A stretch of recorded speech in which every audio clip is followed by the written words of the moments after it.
हे जीवन रक्षक, गुरु पूजा मान पावन पर ऐतिहासिक, जिसमें देश के कोने कोने से, तमाम प्रांतों से, जिलों से, तहसील ब्लॉक, ग्रामीण क्षेत्रों से आए हुए समस्त श्रद्धालु प्रेमी भक्त इसमें शामिल शरीक हो गए। जीवों का बड़ा सौभाग्य है जब उनको अपने जीवन में ऐसी घड़ी पावन पवित्र मिलती है। आज इस कार्यक्रम का उद्घाटन, ये उद्घाटन हो रहा शुभ मुहूर्त में। कल से सत्संग प्रारंभ हो जाएगा। आप सब लोग अपने अपनी जगह से अपनी अपनी सेवाओं में लगे रहे और वहीं से सत्संग वचनों को सुने ताकि आपको दोहरा लाभ मिल जाए, सेवा का लाभ मिले और सत्संग वचनों के सुनने का लाभ। जीवों को समझना चाहिए। तो आज ये उद्घाटन दिवस धार्मिक राष्ट्रीय मंच का है। कल से इसी मंच से आध्यात्मिक सत्संग प्रसारित किया जाएगा जो सारे विश्व के लिए लाभकारी होगा, क्योंकि संत महात्माओं का कोई एक देश, कोई एक जिला प्रांत नहीं है। वो सर्वदेशी है, सर्वहितैषी है और सबके रक्षक है। उनका संबंध जीवों से है, उनका संबंध जात बिरादरी धर्मों से नहीं है। छोटे बड़े गरीब अमीर, धनी मानी, हिंदू मुसलमान, सिख ईसाइयों से उनका संबंध नहीं है। उसका संबंध है संपूर्ण मानव जाति से। इसलिए संत महापुरुष संपूर्ण मानव जाति के लिए आते हैं, सबके उद्धार कल्याण की बात करते हैं। उनके यहाँ कोई भौतिक, कोई शारीरिक, कोई मान सम्मान, अभिमान की चर्चा नहीं होती। उनके यहाँ जीवात्माओं के कल्याण की चर्चा होती, जो शायद कोई कर रहा होगा।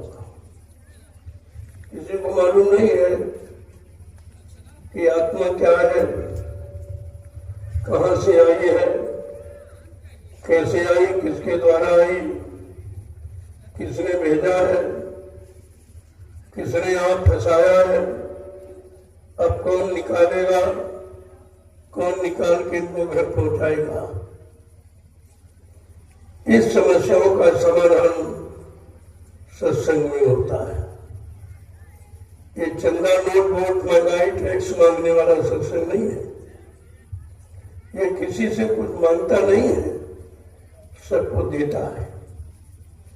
ये देने वाला है। बाकी जितने भी बड़े धर्म आप देख रहे हो, जितने धर्म राजनीतिक धार्मिक, सब लेने वाले। लेकिन एक संतमत ऐसा है जो सबको देता है और बदले में कुछ नहीं लेता है। जो श्रद्धा सेवा भावस लोग देते हैं उसको उन्हीं की सुविधा के लिए उन पर खर्च कर दिया जाता है। इस बात का बराबर ध्यान रखना चाहिए। अभी तो शुरुआत हो रही है, कल से सत्संग प्रारंभ हो जाएगा। धीरे धीरे प्रेमी आ रहे हैं।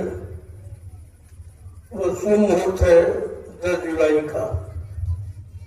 कितने वर्षों के बाद ये 10 जुलाई का सौभाग्य हम सबको देखने को मिल रहा है। 10 जुलाई 1952 से यह संदेश प्रसारित किया गया। ये शुरुआत है। आज कितने वर्षों के बाद 10 जुलाई का सौभाग्य हमें आपको मिलने जा रहा है। इसलिए ऐसी पावन पवित्र घड़ी में सभी प्रेमियों को शामिल शरीक होना चाहिए और इसका लाभ लेना चाहिए। अन्यत्र इसका लाभ कहीं नहीं है। इस घड़ी का किसी को पता ही नहीं है कि 10 जुलाई क्या है, इसका मकसद मतलब क्या है, इसका लाभ क्या है। ये तो जब संत महापुरुषों के सत्संग वचन परमार्थी वचनों को सुनोगे तब एक एक चीज का अर्थ आपकी समझ में आ जाएगा। क्योंकि संत महात्मा कोई स्वार्थ लोभ लालच के लिए नहीं आते। न उनको राज, न पार, न धन, न दौलत, न मान, न सम्मान, न सामान्य कुछ नहीं चाहिए। उनको जीवों के कल्याण की चिंता रहती है। इनकी जीवात्मा का कल्याण कैसे हो, इन पर अनंत जन्मों के पाप कर्मों का बोझा लगा है, ये कैसे उतरे। जब तक पाप कर्मों का बोझा नहीं उतरेगा ये काल भगवान अपनी नगरी से आपको निकलने नहीं देगा। यही उसने फंसाने का तरीका बनाया। कर्मों का विधान, पहले विधान नहीं था तब सुरते जीवात्मा में आती थी, चली जाती थी। क्योंकि जब कर्म नहीं थे तो फंसाव नहीं था। तो काल ने देखा कि बड़ी तपस्या करके हमने ये भंडार सत्पुरुष से मांग के लिया है और जीवात्मा अपनी इच्छा से आने जा रहे, मेरा कोई अधिकार इन पर नहीं है। तो फट से उसने हम सब जीवात्माओं को फंसाने के लिए कर्मों का विधान बना दिया। एक अच्छा, एक बुरा, एक पाप, एक पुण्य। हम आप इन्हीं विधानों में फंसे। अनुभव के लिए आपने कभी अच्छा किया, कभी बुरा किया, कभी पाप किया, कभी पुण्य किया, कभी सुख किया, कभी अशुभ किया। इसी पाप पुण्य कर्मों की बेड़ी में हम सब लोग फंसे पड़े। अब इनसे निकालने वाला कौन है? जो आपको कर्मों से अलग करेगा वो निकालेगा। यहाँ सब कर्म ही कराने वाले आए हैं और आज भी हैं। उन्हीं कर्मों में आपको लगाए हैं कि पूजा करो, पाठ करो, तीर्थ करो, व्रत करो, हवन जप जप गंगा स्नान करो। प्रेमियों करो माने कर्म और धरो माने धर्म। जो धारण किया जाए, जीवन में उतारा जाए और जिससे जीवात्मा का उद्धार कल्याण हो, वो सच्चा धर्म ये धर्म नहीं है जो जड़ तीरथ बदलने पत्थर कागज पानी, ये चंदन बंधन फूल माला अगरबत्ती, ये धर्म नहीं, ये धर्म नहीं। इसी तो यही तो लोगों ने बताया नहीं आप, और इसी में आज भी आप फंसे हो और कोई नहीं निकल पा रहा। क्योंकि ये फंसने का सामान है, ये निकलने की युक्ति नहीं है। जब संत पधारे उन्होंने निकलने की युक्ति जीवों के सामने बना के रखी और जीवों को सब तरह से समझाया, उनको जगाया, चिताया, होश में लाके खड़ा किया। अब धीरे धीरे धीरे धीरे समय निकलता गया। कुछ जीव खड़े होने लगे, धीरे धीरे संतों की शरण में आने लगे, उनके वचनों को सुनने लगे और अपनाने लगे। अब उनकी समझ में आ गया कि जड़ क्या है, चेतन क्या है। चेतन जो निकाले वो चेतन, जो फंसाए वो जड़। जड़ चेतन का सच्चा अर्थ यही है। हम आप कितने युगों से फंसे पड़े इसी जड़ता की मनता में, और कोई चेतन महापुरुष आया नहीं जो तुम्हारी चेतन जीवात्मा को जगाता और परमात्मा से मिलाता। ये तो कलयुग में सौभाग्य मिला है। कलयुग में संत पधारे जो किसी युग में नहीं आए थे। तो कितना बड़ा कलयुग के जीवों का सौभाग्य है। वैसे सबने तो कलयुग को खराब बताया, लेकिन संतों ने कहा कलयुग समयान युग, जो नर कर विश्वास। कलयुग के समान जीवात्माओं के उद्धार कल्याण का दूसरा कोई युग ही नहीं है। लेकिन कब जब संतों के वचनों पर विश्वास करेगा, उनके आदेशों पर चलेगा, उनके हुक्म का पालन करेगा, तो ये काम बड़ा सहज हो जाएगा। जो कितने युग बीत गए, निकल नहीं आ पाया जीव। आज वो निकालने के लिए कलयुग के जीवों के लिए बड़ा सरल, सहज और साधारण रास्ता निकाला, जिस रास्ते का नाम है नाम योग।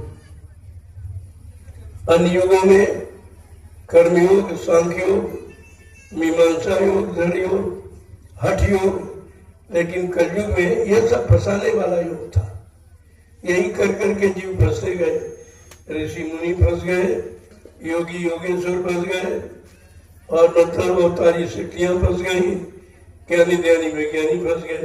तो फिर निकालेगा कौन? इन्हीं के सहारे आप कितने युगों से बैठे हो। इन्हीं के कर्म का इतिहास पढ़ते उन्होंने क्या क्या किया।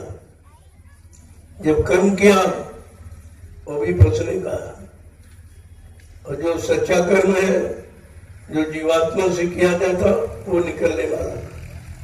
शरीर, इंद्रियों, मन, बुद्धि, चित्त से जो आप करते हो, इसी में फंसे हो।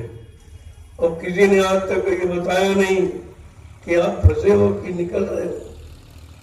और जब ज्यादा समय निकल गया तो इसी को हम लोग अच्छा सच्चा मान बैठे और कह दिए भाई यही हमारा कर्म है, यही हमारा धर्म है, यही हमारी नीति है। ये है फंसने का कारण, अज्ञानता, भूल और भ्रम। और भूल भ्रम दूर करने के लिए संत महापुरुष, जब उन्होंने देखा कि जब से जीवात्माएं गई वापस क्यों नहीं आई लौट कर, किसने रोका है, किसने अटकाया भटकाया, किसने फंसाया है, तो जब संतों ने देखा रे तो काल की चाल है, काल ने अपनी चाल चलकर सुरतों जीवात्माओं को फंसा दिया। अब तो इनको निकलने का मौका मिलना चाहिए। बहुत समय निकल गए, फंसे फंसे फंसे। तब कहा कि लाग दया कोमल सी संता। तब संतों के हृदय में दया उठी। उन्होंने अपना सतलोक मंडल छोड़कर इस मृत लोक मंडल में हम सब रूहों जीवात्माओं को काल के कर्मों के जाल में फंसा देकर लेने के लिए आ गए और आवाज लगा दी। ऐसे तो कोई जानता नहीं कौन निकालने वाला है, कौन फंसाने वाला है, कौन मतलब ले जाने वाला है। तो उनको अपना परिचय देना पड़ा। परिचय में उन्होंने कहा कि यह जीवात्मा वो बड़े ध्यान से सुनो, हम आए हुए देश से जहां तुम्हारा धाम, तुम सबको घर पहुंचाना एक हमारा काम। बिल्कुल स्पष्ट परिचय दिया, ऐसे तो हो जीवात्मा, मैं उसी देश उसी लोक मंडल मुकाम से आया हूं जहां की तुम रहने वाली हो। तुमको लेने के लिए कोई आया नहीं। जब तक वहां से कोई नहीं आएगा तब तक ये जाएगी नहीं। यानी घर वाले के साथ घरवाली जाती, दूसरे के साथ नहीं। कितना अच्छा, कितना धन दौलत वाला, लेकिन घरवाली घरवाले के साथ ही जाती। तो जो संत महापुरुषों ने कहा कि हम तो भाई तुम्हारे घर से आए हैं और तुमको लेने के लिए आए। बहुत समय गुजर गया, मैंने देखा कि आखिरकार जीवात्माओं को गए तो बहुत युग बीत गए, ये अभी तक वापस क्यों नहीं आई। तो उन्होंने विचार किया कि आखिरकार इनको फंसाया किसने, भटकाया किसने, भरमाया किसने। तब कहा रे तो काल की चाल है। काल ने अपना देश, अपना राज चलाने के लिए जीवात्माओं को भटकाया, भरमाया, ताकि यहाँ ये बनी रहे, यहीं के कर्म करते रहे। उन कर्मों का लेन देन है बार बार जन्म लेना और मृत्यु के हवाले होना। तब से हम सब जन्म लेते मरते, जन्म लेते मरते, जन्म लेते मरते। संतों ने कहा रे नाक में दम हो गई हमारे, बार बार मरते मरते। कितना समय निकल गया, जन्मते मरते, जन्मते मरते। ये तो सिलसिला कभी बंद ही नहीं होगा। जब तक कर्म नहीं कोई बदलेगा, कर्म व्यवस्था नहीं बदलेगा, तब तक कोई जीवात्मा काल की नगरी से वापस घर नहीं जा सकती। प्रेमियों, तब संतों ने अति दया कृपा मेहरबानी करके मानव चोलों को धारण किया, क्योंकि हमारी आपकी जीवात्मा मानव शरीर में बैठी है, और कोई शरीर बना देते तो आप बोली भाषा नहीं समझ पाते। तो उन्होंने मानव चोला धारण किया कि चलो अपनी जीवात्मा को एक बार घर पहुंचाने का मौका दे दी, और मौका ही नहीं, इनको ले चले और बीच में छोड़ना नहीं है, घर पहुंचाएंगे। जब तक घर नहीं पहुंचा पाओगे तब तक वो बीच के मंडल मुकाम में किसी को छोड़ने वाले नहीं है। कितनी बड़ी हमदर्दी लेकर संत महापुरुष आए, लेकिन हम सब गंदे कमजोर भोगी विलासी जीव, अज्ञानी जीव उनके दया को समझ नहीं पाए, उनकी हमदर्दी को पहचान नहीं पाए कि आखिरकार इतनी हमदर्दी क्यों करते हैं। हम लोग तो उस हमदर्दी के काबिल भी नहीं है, हम उनको जानते पहचानते भी नहीं है, हम उनके कोई वचन आदेश मानते भी नहीं है, तो फिर भी दया कर रहे हैं। कल वो दयालु है, उनका काम ही दया करना, उनका काम सजा देना नहीं है, दया करना।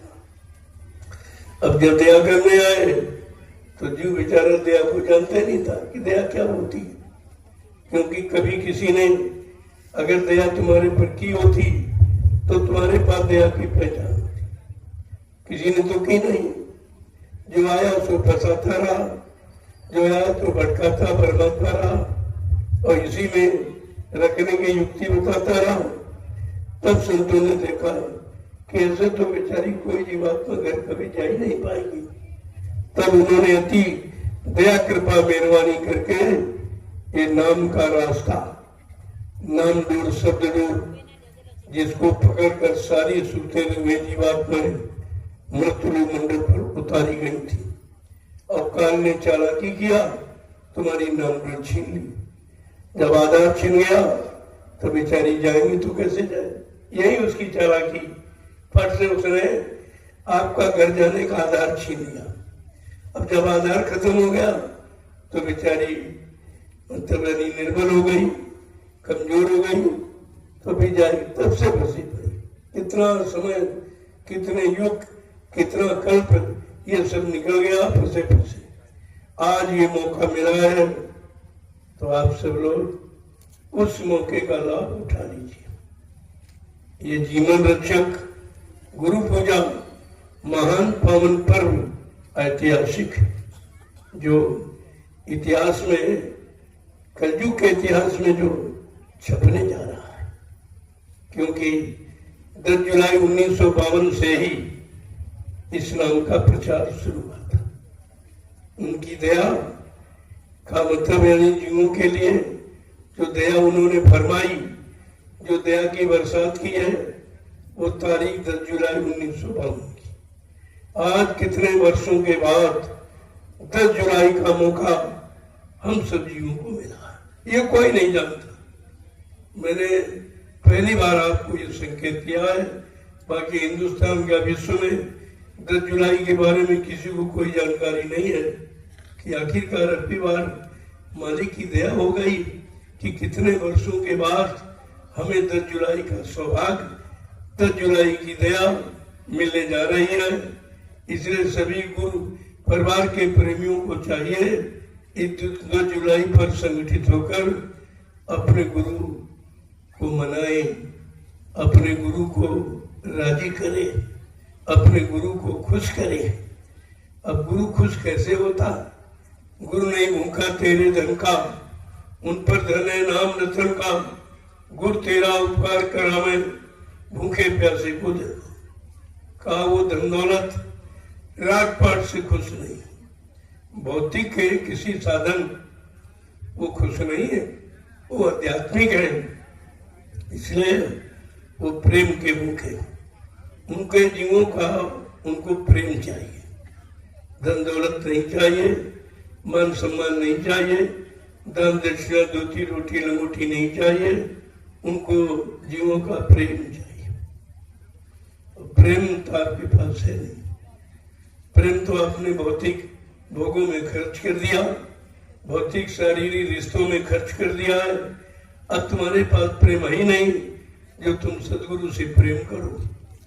यही तो कमी हो गई। इस कमी को धीरे धीरे पूरा करने का उपाय और युक्ति आपको बताई जा रही है कि धीरज से पहले अपने किए गए कर्म कर्जे का बोझा उतारो। और बोझा किसी से उतरेगा नहीं, कोई रुपए पैसे से नहीं उतरेगा, वो उतरेगा परमार्थी सेवा से, क्योंकि आपने कर्म करके बोझा लादा है। अब शरीर इंद्रियों से वो कर्म करो जिसमें तुम्हारा कोई स्वार्थ न हो, कोई लोभ लालच न हो। वो कर्म है परमार्थी सेवा। अब प्रेमी यहाँ कर रहे हैं, इनसे पूछो भाई तुम्हें मजदूरी मिलती? कहते नहीं। क्या इच्छा? कहते कुछ नहीं। फिर करते क्यों? कहते आदेश पालन करते। ये है परमार्थ, जिसमें कोई स्वार्थ की भावना ना हो, कोई लोभ लालच की भावना ना हो, किंचित मात्र, वो परमार्थ कहलाता है। ये परमार्थी सेवा करके अपने अनंत जन्मों के पाप कर्मों के बोझे को आप उतार सकते हो। इसके अलावा कोई ऐसा साधन नहीं है, कोई ऐसी शारीरिक युक्ति नहीं है कि आप अपने अनंत जन्मों के पाप कर्मों के उतार सको। तो इस अवसर का लाभ उठा लो। यह है 88,000 ऋषियों की तपोभूमि नैमिषारण्य। और विश्व में कहीं ऐसा स्थान नहीं है जहाँ इतनी बड़ी संख्या ऋषि मुनियों की एकत्र होकर उन्होंने तपस्या, त्याग और संयम किया हो। ये भूमि है जहाँ आप बैठे हो, इसीलिए मैंने इस भूमि का चुनाव किया। हमने जमीन नहीं खरीदी है, हमने तपोभूमि खरीदी है, क्योंकि जो भी काम होगा तपोभूमि से होगा। अशुद्ध भूमि से, भोग करने वाली भूमि से नहीं, तपोभूमि से होगा। इसलिए मैंने तपोभूमि पर आपको ले आया हूँ और आपको परमार्थी सेवा में लगाया हूँ कि धीरज से। और ये सेवा गरीब अमीर सब कर सकता है, क्योंकि इसमें कोई पैसे की जरूरत नहीं, कोई सामान की जरूरत नहीं है, केवल शरीर की जरूरत है। और शरीर से क्यों कराया जा रहा कि जो भी बुरा पाप कर्म आपने किया या आज कर रहे हो, शरीर से ही कर रहे।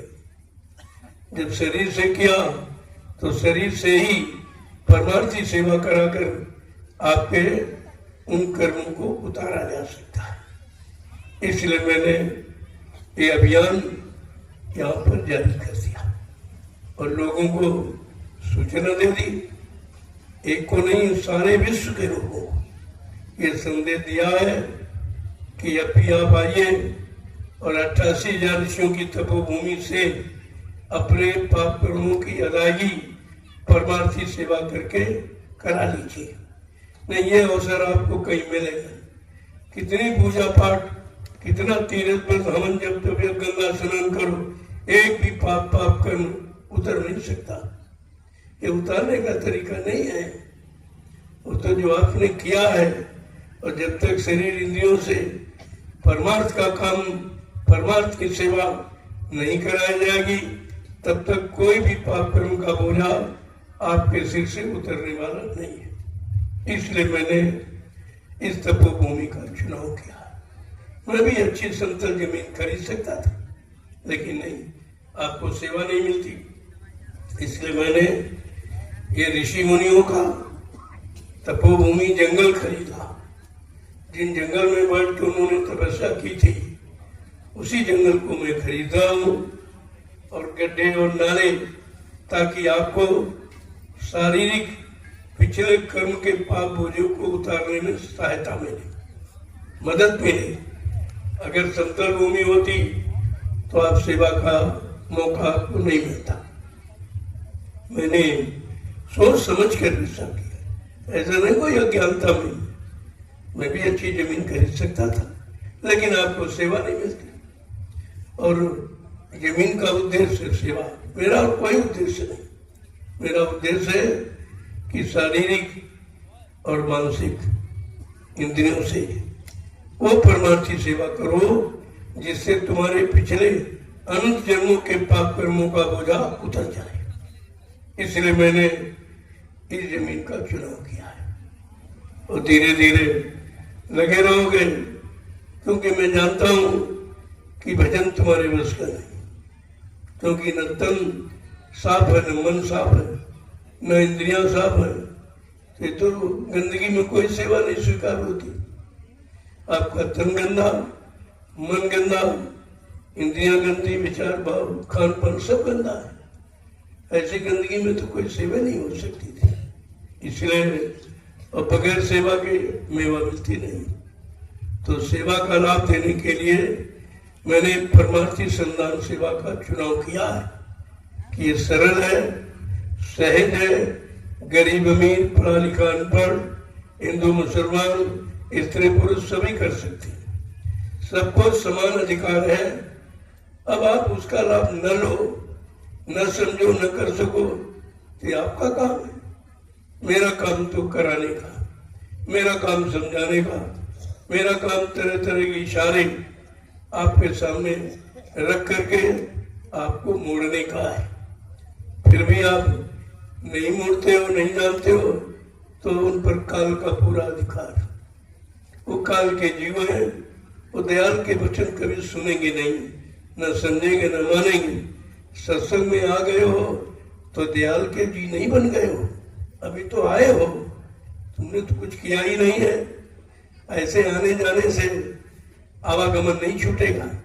जैसे यहाँ आते हो जाते, ऐसे योनियों में आते जाते रहोगे। जब तक कर्म व्यवस्था नहीं बदलेगी तब तक कोई इस कर्म के बंधनों से मुक्त नहीं हो सकता। कितना बड़ा, जब ऋषि मुनि नहीं मुक्त हो पाए, त्यागी तपस्वी योगी नहीं मुक्त हो पाए, अवतारी शक्तियां जिनको भगवान माना वो भी नहीं मुक्त हो पाए, ज्ञानी ध्यानी विज्ञानी वो भी नहीं मुक्त हो पाए, तो तुम तो इतने गंदे गलीज हो, तुम्हारी मुक्ति का कोई सवाल ही नहीं उठता है। इसलिए ये व्यवस्था आपके लिए रखी गई। तो कल से मैं आध्यात्मिक संदेश प्रसारित करूंगा जो आपने जीवन में सुना नहीं होगा। अगर कभी सुनने का मौका मिला होगा तो मथुरा दरबार में मिला, और अब तो वहां भी कुछ नहीं। अब वो दरबार नहीं, वहां भी दुकान लग गई। दुकान और दरबार में फर्क है। दुकानें हिंदुस्तान में जगह जगह लग गई, लेकिन आपको मालूम होना चाहिए कि दुकानों पर सामान बगैर पैसे के नहीं मिलता है और दरबार में लुटाया जाता है। कितना अंतर है दरबार और दुकान में। और आज तक तुम दरबार दुकान का अर्थ ही नहीं समझ पाए हो, तुम महिमा नहीं समझ पाए हो, तुम काम नहीं समझ पाए हो कि दुकान का काम है पैसा लेना और दरबार का काम है लुटाना मुफ्त। कितनी बड़ी बात है। इसलिए दरबार की बात सुनो। दरबार में सच्चे सदगुरु के दुख दर्द मिटाए जाते हैं। दुनिया के सताए लोग जहां सीने से लगाए जाते हैं। कितना बड़ा काम जो विश्व में आज तक किसी ने किया ही नहीं। सतयुग त्रेता द्वापर के इतिहास में नहीं है। जो कलयुग का इतिहास बनने जा रहा वो तीनों युगों के इतिहास से बिल्कुल अनोखा होगा। इतना महान होगा कि लोग पिछले इतिहासों को पढ़ना भूल जाएंगे, याद करना दोहराना भूल जाएंगे। जब कलयुग का इतिहास बन के तैयार होगा, प्रेमियों, ये इतिहास ही बन रहा है जो आप परमार्थी सेवाएं सुबह दोपहर शाम तीनों वक्त करते हो। ये कलयुग का इतिहास है, इसीलिए अनोखा है। लोग दिन में सेवा नहीं करते तो रात में कौन करेगा। लोग अपना काम धूप में नहीं करते, बरसात गर्मी, लेकिन आज आप इस नैमिषारण्य की पावन पवित्र भूमि पर आप दिन रात और मतलब वर्षा और जाड़ा कुछ नहीं देखते हो। इसको कहते हैं परमार्थी सेवा। अब आपकी समझ में धीरे धीरे आने लगेगा। ये जो भूमि आप तैयार कर रहे हो, या जिन गांव के प्रेमियों ने अपने खेत की मिट्टी दी है, वो बड़े भाग्यशाली है कि ये दान कितना सरल है। मिट्टी का दान वो भी नहीं लोग कर पा रहे। रुपए पैसे सोना चांदी का दान नहीं मांगते, मिट्टी। अगर मिट्टी दे दो और ये मिट्टी जहाँ पड़ जाएगी, इसी मिट्टी पर बैठकर आगे आने वाले भविष्य में करोड़ों लोग बैठ के भगवान का भजन करेंगे, सत्संग सुनेंगे, सेवा करेंगे और लोगों को भोजन प्रसादी कराएंगे और करेंगे। कितने बड़ा काम होने जा रहा है। तो आप कम से कम अरे मिट्टी का ही दान कर लो, मिट्टी का दान कर लीजिए। आपको मौका दिया जा रहा है, और नहीं तो बाद में आपको पछताना पड़ेगा। इतना सरल दान तो किसी ने कभी बताया नहीं और न किसी ने स्वीकार किया, क्योंकि ये परिवर्तन का युग है। कलयुग जाने वाला, सतयुग आने वाला है। लेकिन मैंने क्या कहा, कलयुग जा रहा है, सतयुग आ रहा। अब जाने आने वाली बात खत्म, आ रहा है। अपने स्थान से सतयुग चल चुका है, अपने स्थान से कलयुग प्रस्थान कर रहा है। जब चिराग बुझता है, अंतिम लौ बहुत तेज होती है। कलयुग जाने की तैयारी में किसको किसको ले जाएगा, किसको परेशान करेगा, किसको बीमारियों में फंसाएगा, लड़ाई झगड़ों में बताएगा, अभी आप समझते ही क्या हो। आगे बहुत खराब समय आ रहा। उस खराब समय से बचने के लिए मैंने आपके लिए सरल उपाय परमार्थी संधान सेवा रख दी। इसको करके अपने खराब समय को अच्छे में परिवर्तित कर सकते हो।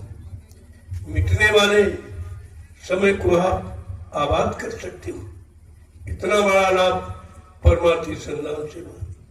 लेकिन यहाँ तो प्रेमी ऐसे जिन्होंने कभी एक मिट्टी की डलिया सिर पर रखी नहीं है, करोड़ों जन्मों का पाप का बोझा सिर पर लादे घूम रहे हैं, लेकिन एक डलिया परमार्थ के लिए नहीं रख पाई। कितना बड़ा दुर्भाग्य इन जीवों का है। और अब भी समझ में नहीं आई, बड़ी शर्म लगती इनको। अच्छे काम में शर्म, और जो पाप करके आए उसमें शर्म नहीं है। जो बुरे कर्म करके आए हो और आज भी करते हो, उसमें तुम्हारी कोई शर्म नहीं है। जिसने अच्छे से अच्छे काम करने में की शर्म, उसके फूटे कर्म। इसलिए आपका कर्म ही फूट गया, आपका भाग्य ही फूट गया है। अगर इतना सरल नहीं कर सकते हो, फिर दुनिया में इतना सरल कोई बताने नहीं आएगा, कोई कराने नहीं आएगा, कोई कराकर आपके अनंत जन्मों का पाप का बोझा कोई उतारने नहीं आएगा। इस बात को आपको समझना चाहिए। इसलिए अभी तो प्रेमियों का आना शुरू हुआ। जहाँ जगह मिल जाए वही। तुम्हारा उद्देश्य केवल सत्संग सुनने का होना चाहिए, तुम्हारा उद्देश्य परमार्थी सेवा करने का होना चाहिए। ये टिकने से और मतलब यानी भोजन भंडारों से, इससे कोई कर्म कर्जा उतरने वाला नहीं है। ये तो शरीर का भोजन है, कहीं बैठ के कर लो आप। इसमें लड़ाई झगड़ा किस बात, तरह तरह की आलोचना किस बात। ये भूमि है, ये परमार्थ के लिए खरीदी गई। अगर तुम कोई अपना स्वार्थ इस भूमि से जोड़ते हो तो आपकी बहुत बड़ी भूल है। ये भूल आपकी, ये स्वार्थी भूमि नहीं है।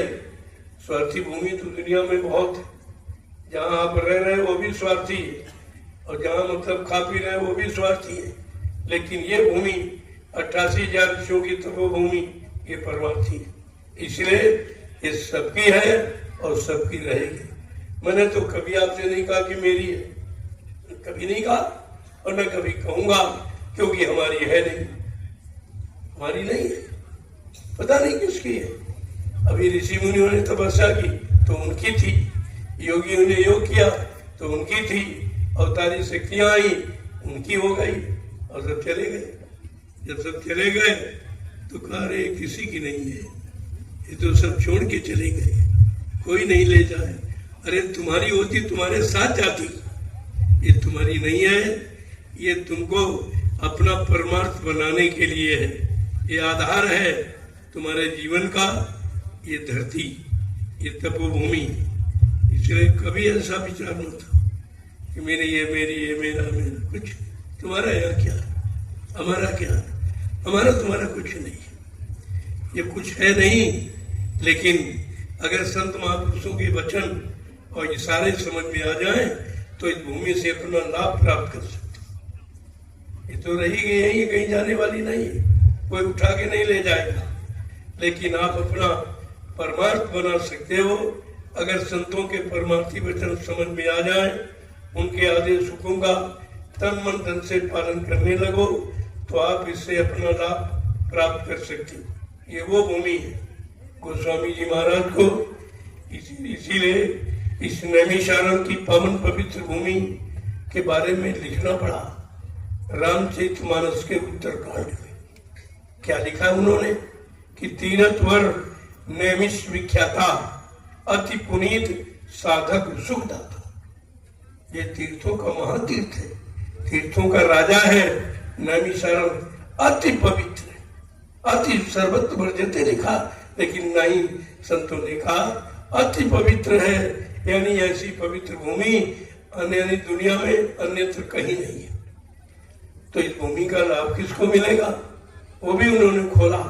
साधक सुखदाता, साधकों को सुख प्रदान करने वाले। ये पंडा पुजारियों के लिए नहीं है, उनके लिए लाभ नहीं लिखा। और यहाँ तमाम गांव बस गए, तमाम शहर कस्बे बस गए, लेकिन जो लाभ संत गोस्वामी जी महाराज ने रामचरितमानस के उत्तरकांड में लिखा, वो तो लाभ किसी को मिल ही नहीं रहा। और जब दिया जा रहा तो उनकी समझ में नहीं आ रहा। ये दुर्भाग्य जीवों का। इसलिए कहा, जब किसी संत के साधक समय के जगाए नाम का यहाँ सुमरन करेंगे, उच्चारण करेंगे, तो उनको इस भूमि का लाभ मिलेगा।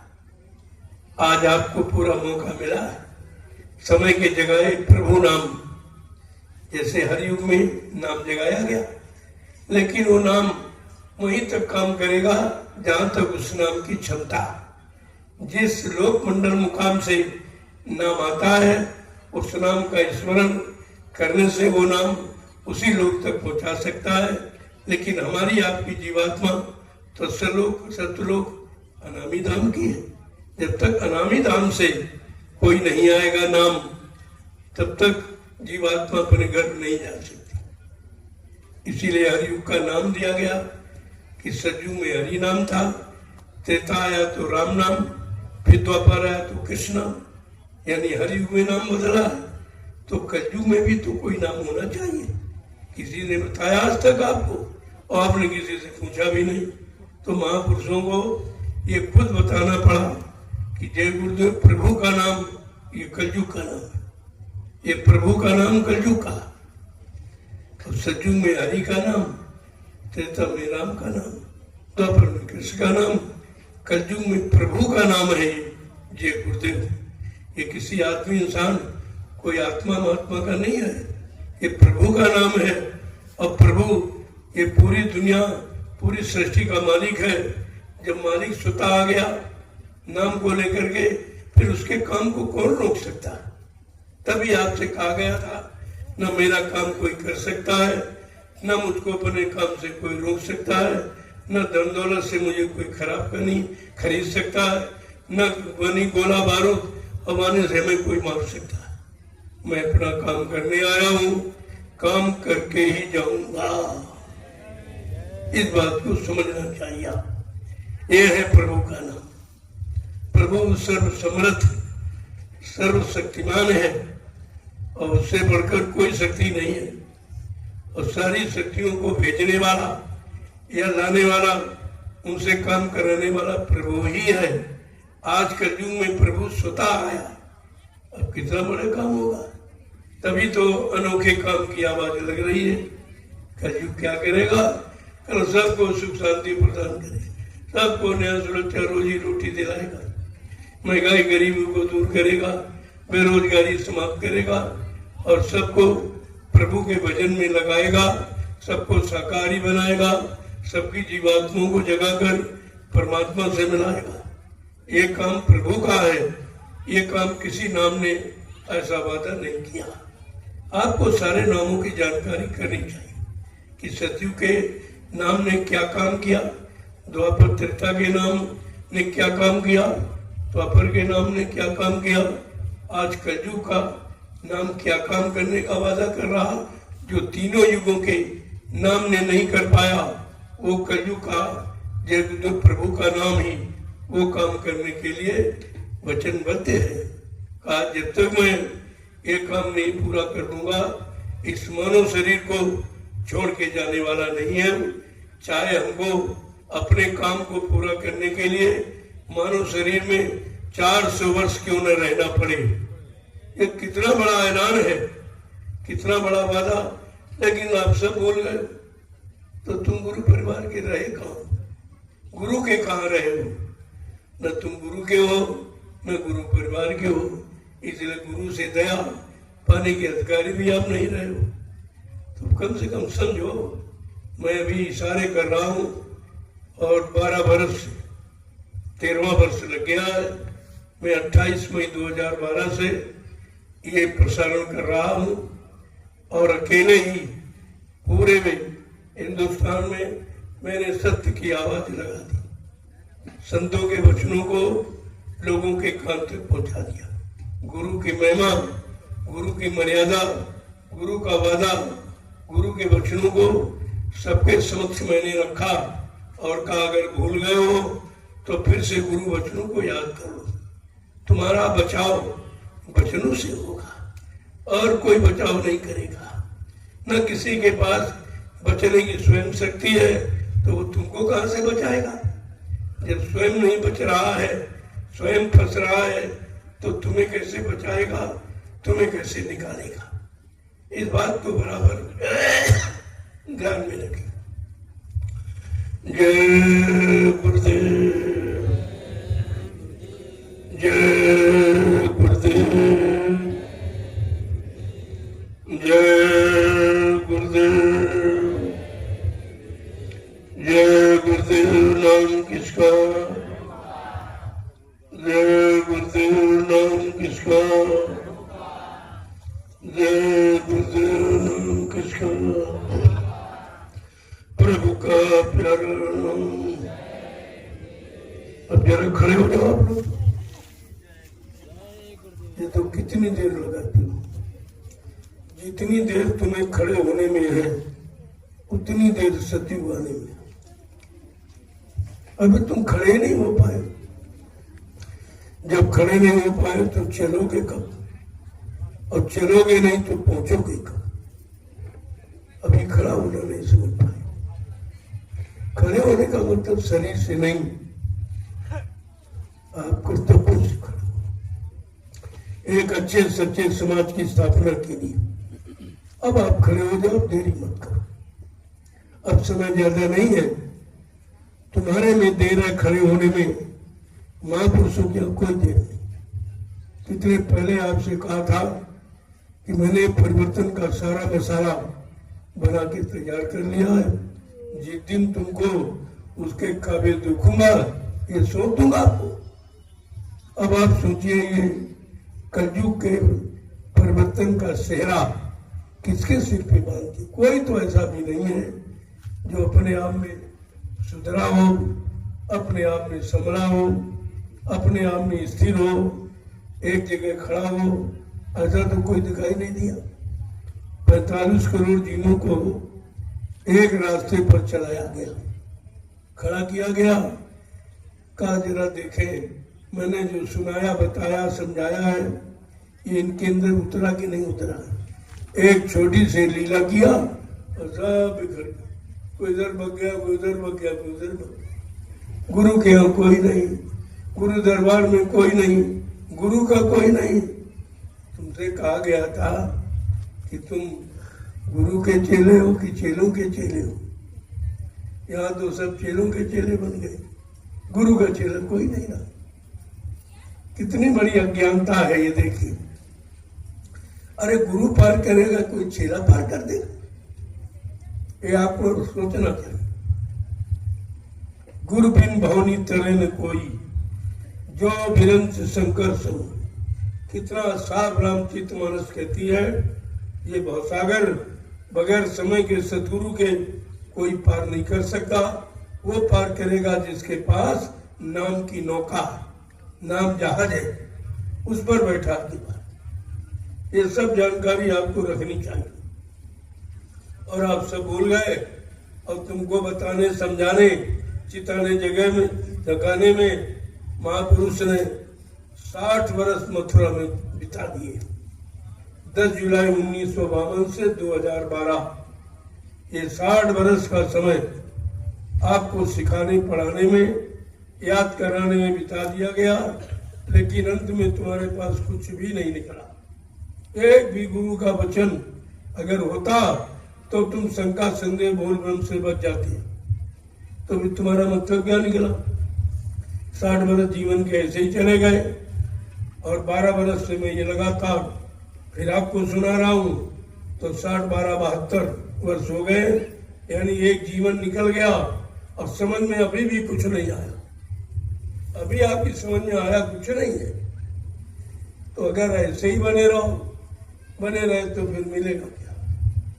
फिर आप जो कहते बने रहोगे, पीछे से अच्छे लोग आ रहे हैं, वो तुम्हें देखेंगे, कहेंगे तुम इतने पुराने हो, तुमने कुछ किया ही नहीं, तुमने गुरु के वचनों को विश्वास नहीं किया, अपने गुरु पर विश्वास नहीं किया, उनकी परिवर्तन की आवाज पर विश्वास ही नहीं किया तो आप उनको जवाब क्या देंगे? तब वो धक्का मार के आपको हटा देंगे, हटो पीछे, तुमने कुछ नहीं किया। इसलिए मैं बार बार आपसे कहता हूं कि पीछे से अच्छे लोग आ रहे हैं, ऐसा कोई काम मत करो कि वो तुम्हें धक्का मार के हटा दे। लेकिन तुम्हारी समझ में अभी कुछ नहीं है, वही काम रोज करते हो। यहाँ रुकने में झगड़ा, खाने पीने में झगड़ा, सत्संग सुनने में, सब झगड़ा ही तो कर रहे हो। अरे यहाँ आए हो चंद दिन के लिए, मिलजुल के, कम से कम यहाँ तो मिलजुल के रहो। इस बाउंड्री में, घर परिवार समाज में तो वैसे तो मिलके नहीं रह पा रहे हो, कम से कम इस धर्म की बाउंड्री में आपको एक दूसरे से मिल के रहना चाहिए। क्योंकि आपको मालूम है 2, 4, 6 दिन के लिए आए हो, ज्यादा दिन की, लेकिन नहीं, वो पुरानी आदत जानवरों वाली है, लड़ने भिड़ने की, वही आप करते रहे। लड़ता कौन? जिसके सिर पे सींग होते हैं और पीछे पूंछ होती, वो लड़ते हैं। तुम्हारे न सींग है न पूंछ है, फिर भी तुम लड़ रहे हो। बिना सींग पूंछ के जानवर लड़ रहे हो, तुम वो जानवर हो, सींग पूंछ कुछ नहीं, फिर भी लड़ते हो। तो ये झगड़ा कब खत्म होगा? क्या कोई संकल्प लिया है? क्या ये सारा समय व्यर्थ में आप निकाल दोगे? जब मैंने देखा कि 12 वर्ष पूरे हिंदुस्तान में गुरु परिवार को बताने समझाने में, गुरु के वचनों को दोहराने में, याद कराने में मैंने 12 वर्ष का समय लगाया, लेकिन समझ में कुछ किसी के नहीं आया। तब मैंने विराम ले लिया, मजबूर होकर मैंने विराम ले लिया है कि अब 2 वर्ष कहीं नहीं जाऊंगा बाहर निकलकर। जो मैंने 12 वर्ष मेहनत की है, परिश्रम किया है, जो आपको संदेश सुनाया, जरा मैं देखना चाहता हूं कि कितने लोगों ने उस संदेश का अनुसरण किया। इसके लिए मैंने 2 वर्ष का समय रखा। लेकिन आश्रम पर जो आते जाते रहेंगे तो उनको इशारा करता रहूंगा, बाकी संदेश तो देना बंद कर दूंगा। जब घर के लोग बात को, सच्ची अच्छी बात को नहीं मानते, तो वो बुद्धिमान व्यक्ति घर छोड़ देता। विभीषण ने यही किया, अपने विद्वान ब्राह्मण भाई को बहुत समझाया कि अनीति है, ये पाप है, ये दुष्कर्म है, इसको छोड़ दो, लेकिन नहीं माना और उल्टे उसी को अपमानित करके घर से निकाल दिया। तो उसने घर बार छोड़ दिया था। छोड़ने का कारण ये होता। और यही बात जब मतलब द्वापर में कृष्ण भगवान ने बहुत समझाया, भाई अरे भाई मान जाओ, त्रेता का इतिहास पढ़ लो, जिसमें कौन बच पाए कौन नहीं बच पाए, किस करनी करके बचे और कौन सी करनी नहीं की तो मारे गए। लेकिन फिर भी समझ में नहीं आया। जब भगवान की बात नहीं माने तो तुम इंसान की बात क्या मानोगी? तो तुम्हारी समझ में बिल्कुल नहीं आएगा। तो उनको कृष्ण बेचारे मजबूर हो गए, लाचार हो गए, आपने मजबूर कर दिया उनको।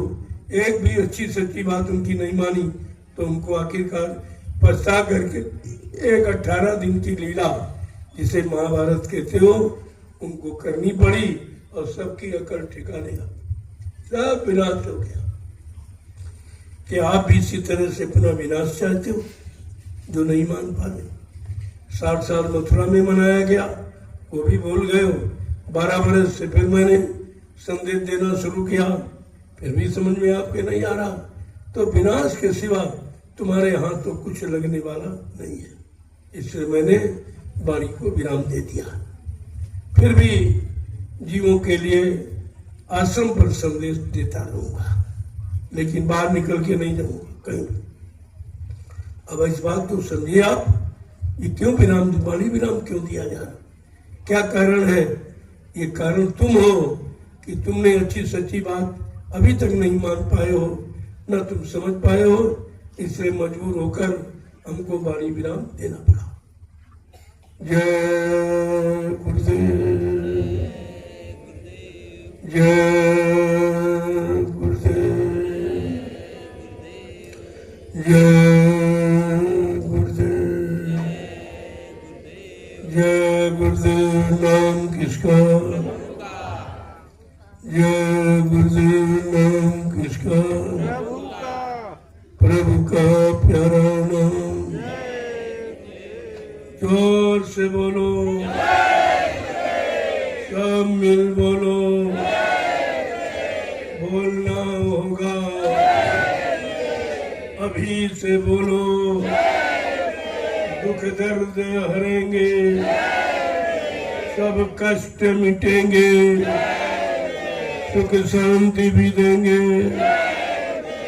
सबके दाता, सबके मालिक, प्रेम से बोले, ये नाम नहीं इंसान का, ये काम नहीं इंसान का। अब इंसानों के बस का कोई काम नहीं रहा, चाहे राजनीतिक हो चाहे धार्मिक हो। राजनीतिक वालों ने राज्य में कोई व्यवस्था नहीं कायम कर पाए, कोई अपनी प्रजा को सुख शांति नहीं दे पाए, न्याय सुरक्षा रोजी रोटी नहीं दे पाए हैं, उनका भी काम कुछ नहीं हुआ। और धर्मनीति वालों ने कोई धर्म की बात, कोई सच्ची ईमानदारी पर लोगों को चला नहीं पाए, लोगों का खान पान नहीं शुद्ध करा पाए। किसी मंदिर मस्जिद गिरजाघर गुरुद्वारों से, तीर्थों से कोई आवाज नहीं निकली अभी तक कि तुम शाकाहारी हो जाओ। ये केवल मैंने कहा है, किसी ने नहीं कहा। उनको जैसे इसका अर्थ ही नहीं मालूम है, उनको ये भी नहीं मालूम कि आहार से विचारों का जन्म होता है। जैसा करो आहार वैसे बने विचार, जैसा खाओ अन्न वैसा बने तन मन, जैसा पीवो पानी वैसी वो भी वाणी। ये देश के लिए अटूट सिद्धांत, शायद बेचारे ये भी नहीं जानते। इन धर्माचार्यों का क्या होगा, इनको कितनी बड़ी सजा मिलेगी। तो धर्म का बाना और धर्म का श्रृंगार किए घूम रहे हो और धर्म के बारे में कुछ जानते ही नहीं। न तुमने धर्म किया, न लोगों को धर्म करने की कोई शिक्षा आपने दी है। ये पाखंड, ये बनावट, दिखावट, सजावट, ये धर्म नहीं है। ये जड़, पत्थर, कागज, पानी, ये चंदन बंधन, छापा तिलक, जनेऊ, ये चंदन नहीं है, ये धर्म नहीं है, ये जड़ है। जड़ता को धर्म नहीं कहते, धर्म चेतन है, सनातन है। इसलिए धर्म की परिभाषा इनको नहीं मालूम है और कहते हैं जगत गुरु है। एक नहीं, चार जगत गुरु, और जगत की ये हालत है, देश की हालत है, समाज की हालत है, लोगों की हालत है। दुखों का यानी कोई पारावार नहीं रहा, बीमारियों का कोई पारावार नहीं रहा। ये सब क्या है? क्या ये धर्म के अंतर्गत आता?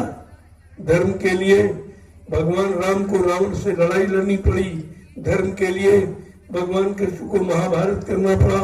प्रेमियों, धर्म कोई हंसी खेल मजाक का काम नहीं है, धर्म कोई भाषण स्पीच प्रवचन का काम नहीं है।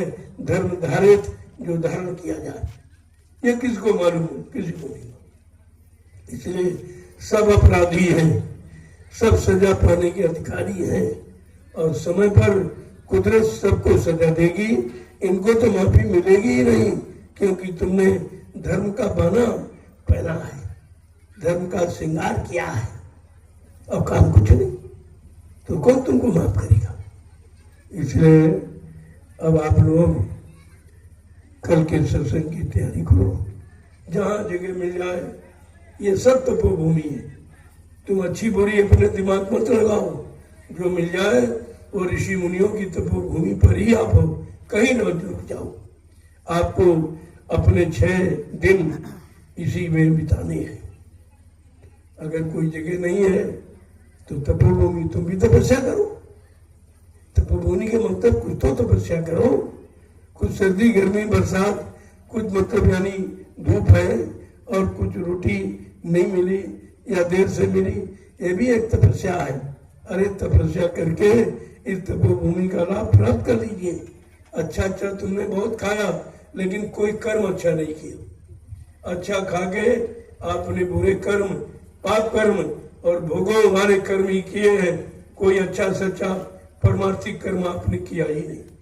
अब जरा तपोभूमि पर आए हो, कुछ कर लो, कुछ सहन कर लो, कुछ बर्दाश्त कर लो, तो तुम्हारे तमाम पाप कर्म ऐसे ही कट जाएंगे। अरे कुछ करना तो सीखो। जय गुरुदेव। आप लोग जिस भूमि पर आए हो वो ऋषि मुनियों की हो, इसको पाक साफ रखना आपका पहला कर्तव्य है। प्रयोग करो लेकिन पाक साफ रखो। उसकी व्यवस्था बनाई गई है, लेकिन व्यवस्था पहुंचकर उसी दिशा में आप दिशा मैदान के लिए जाएंगे। महिलाओं की अलग, पुरुषों की अलग। जब आप इसको मानोगे तो यहाँ पर कोई गंदगी नहीं, और एक दिन सफाई अभियान को सारा हिंदुस्तान याद करेगा। ये किसी के दिमाग में नहीं है कि सफाई अभियान मुफ्त में कैसे चलाया जाए। मैंने मुफ्त में चलाने की क्रिया आपको सिखा दी है कि आप खुरपी लेकर आओ और सुबह पूछ लो भाई किधर मैदान हमें जाना, तो जाओ एक गड्ढा खोद। वैसे मैंने गड्ढे खुदवा दिए, एक गड्ढा खोदो और रोज अपना जाओ, दिशा मैदान किया और पैर से मिट्टी खिसका दिया। तो ये धीरे धीरे जब यहाँ से जाओगे गड्ढा अपने आप बंद हो जाएगा, कोई प्रदूषण नहीं होगा, कोई गंदगी नहीं होगा, कोई बीमारी नहीं फैलेगी। और सबसे महत्वपूर्ण कार्य, तुम अपनी जमीन को उर्वरक शक्ति प्रदान करके जाएगा। जिसमें 6 दिन दिशा मैदान जाओगे उस भूमि में 4 वर्ष तक खाद डालने की जरूरत नहीं। ये कितना बड़ा सस्ता अभियान है सफाई का। न राजा समझ रहा, न प्रजा समझ रही, कोई नहीं बता, कोई नहीं समझ रहा। सब आगे चले जा रहे हैं, सब अंधकार में एकदम, मतलब स्वार्थ में, लोभ में, लालच में, गद्दी में, मान में, सम्मान में इतने अंधे हो गए, उन्हें अच्छा सच्चा महात्माओं का रास्ता समझ में नहीं आता और दिखाई भी नहीं देता। इसलिए आपकी व्यवस्था बनी है, व्यवस्था का दुरुपयोग करोगे सजा पाओगे आप। मैं तो व्यवस्था बनाने वाला हूँ, बिगाड़ने वाला नहीं। अगर आप अपनी व्यवस्था को बनाए रखो तो जब आओगे तब व्यवस्था बनी मिलेगी आपको। अगर आप बिगाड़ दोगे तो बिगड़ी व्यवस्था में परेशानी तुम्ही को होगी, तुम ही आओगे, दुनिया के लोग तो आते नहीं। तो अपनी व्यवस्था को कम से कम साफ सुथरा रखो। जो सफाई अभियान के प्रेमी है उनका सबसे बड़ा परमार्थ है, जो अपनी सफाई करते और तुम्हारी भी करते। भगवान कृष्ण ने जब अश्वमेध यज्ञ किया था तो उन्होंने यही सेवा मांगी थी कि झाड़ू, पत्थर, जूठन उठाना ये काम किया बनवारी ने, ये सेवा उन्होंने मांगी थी। ये सेवा सबसे महान है। कितने जन्मों के बुरे बुरे पाप कर्म जो आपने किए हैं, ये गंदगी उठाकर उनको हल्का कर लीजिए, उतार लीजिए। इससे बढ़िया कोई युक्ति, कोई रास्ता नहीं है। मैंने ये सब रास्ते आपके लिए खोले हैं। आप चलोगे तो मंजिल पर पहुंच जाओगे, नहीं चलोगे तो वहीं खड़े रहोगे आप। जय गुरुदेव। अब मैं आपका दर्शन करूंगा, क्योंकि आप आए हो तो आपकी इच्छा मेरी भी इच्छा, ऐसा नहीं है। लेकिन मैंने व्यवस्था बदल दी है। एक बार सिर्फ एक बार दर्शन शाम। कल से तो दिन में करूंगा आपका, शाम को नहीं। शाम को भंडारों की व्यवस्था है, कहीं बिजली आ रही कहीं नहीं आ रही, इसलिए शाम का नहीं, दिन में। मैं दिन में सबसे मिलूंगा, सबसे कोई बाकी नहीं रहेगा और सबको प्रसाद दे दूंगा।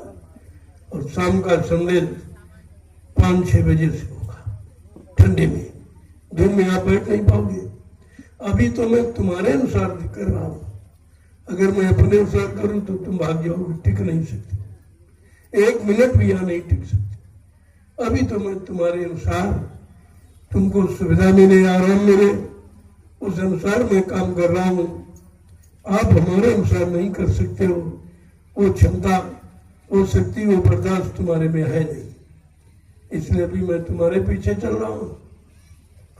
तो जब तुम्हारे पीछे मैं चलूंगा तो आपको क्या मिलेगा?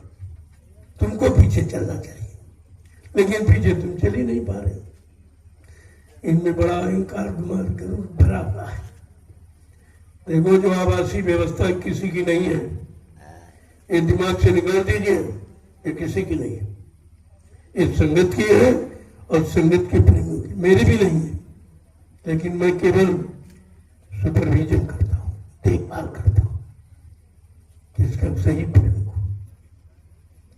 मैंने पहले ही कहा था, इस भूमि पर कोई आवास नहीं बनाएगा। आपने कहा नहीं नहीं, आदेश दे दीजिए, तुमने ठीक बना लीजिए, लेकिन कोई ताला नहीं लगाएगा। ये तुम्हारी नहीं है, तुम आए हो, प्रयोग करो, और तुम्हारे बाद जो आएगा वो प्रयोग करो।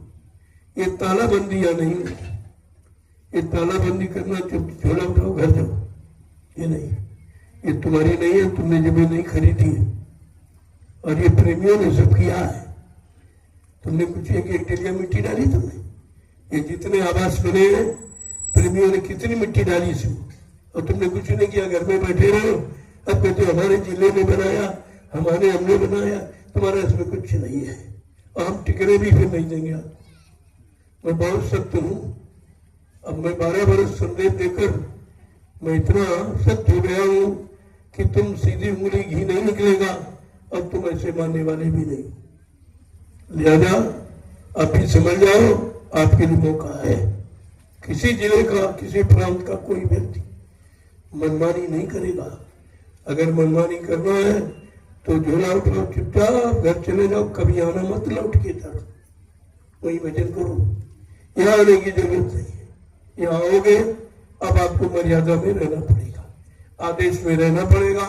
अगर आदेश में रहना नहीं चाहते तो वहीं घर में रहो, यहाँ आने की जरूरत नहीं है। हमको भीड़ लगानी ही नहीं है। बहुत भीड़ मथुरा में लगाई गई, क्या मिला? कुछ नहीं। 12 वर्ष से सारे हिंदुस्तान में घूम घूम कर जगह जगह भीड़ लाखों की लगी, क्या हुआ? कुछ नहीं हुआ। लिहाजा भीड़ का निर्णय कभी भी अच्छा नहीं होता। अब मैं भीड़ नहीं लगाना चाहता हूँ। मुझे सच्चे, अच्छे, ईमानदार, चरित्रवान लोगों की आवश्यकता है। अगर हमको 5 लोग मिल जाते तब तक परिवर्तन हो जाता, 5 भी नहीं मिले, सोचिए आप। क्योंकि तुम सब लड़ाई झगड़ों में, मान सम्मान में फंसे पड़े। तुमने यहाँ किया क्या है ये बताओ? जो कह रहे हो हमारा आवास है, किसी को रहने दे देंगे, हम ताला डाल देंगे, तुम्हारा कौन सा अधिकार है ये?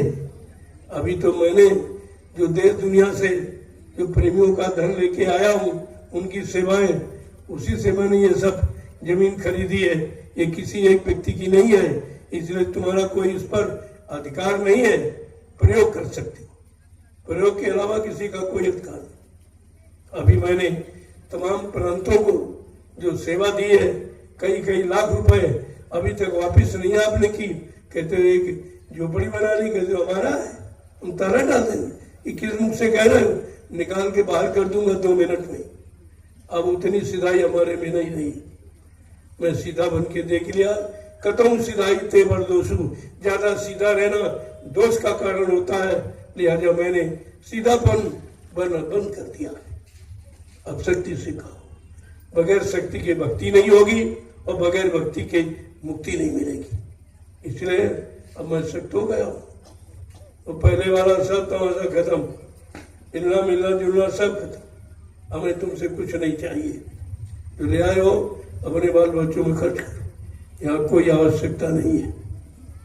इस बात को ध्यान में रखिए और बने दिमाग से ये निकाल दीजिए, ये धरती संगत की है, सत्संगियों की है, किसी एक देश एक प्रांत जिले की नहीं है। इसलिए तुम्हारा इस पर कोई अधिकार नहीं है, केवल रहने और प्रयोग करने को आपको दिया गया, आप कर सकते, ज्यादा नहीं। बस जो बोलो सोच समझ कर बोलो। मैं सब जानता हूँ, ऐसा नहीं तुम यहाँ बोलते हो मैं वहां सुनता नहीं। मैंने इसीलिए आश्रम छोड़ दिया, वो बगीचे में एक झोपड़ी डाल के रह रहा हूं। कारण क्या है? ये कारण है तुम कारण हो। तुमने सुनी नहीं, तुमने मानी नहीं, आदेश का पालन किया नहीं, लिहाजा हमको छोड़ना पड़ा कि मैं आपके आश्रम से निकला जा रहा हूं और बगीचे में झोपड़ी डाल के रहूंगा। जय गुरुदेव। वो दुनिया के सभी पत्रकार मीडिया ये जान गए और ये कहने लगे कि हिंदुस्तान में एक महात्मा है जो झोपड़ी में रहता, बाकी सब एसी में और महलों में रहते हैं, मैं झोपड़ी में रहता हूँ। अगर आपको झोपड़ी में रखता हूँ तो मैं भी तुमसे खराब झोपड़ी बना के रहता हूँ। ऐसा नहीं है कि मैंने 6 आश्रमों का निर्माण किया है लेकिन कभी रहता नहीं, गया चला आया, 2-4 दिन रुका आ गया। मुस्तकिल मुकाम मैंने कहीं नहीं किया और जहाँ करता हूँ वहाँ झोपड़ी बना के रहता हूँ। आप बराबर देख रहे हो। इस बात को नजरअंदाज रखिए आप कि कोई किसी तरह की अब गलती आप मत कीजिए, क्योंकि अब माफी का समय नहीं रहा। अब कुदरत सजा देने जा रही, बहुत सोच समझ कर चलने की जरूरत। अभी तक तो आपको माफ किया जा रहा, क्षमा किया जा रहा था, अब क्षमा और माफी का अभियान समाप्त हो गया। अब तो दंड का विधान है।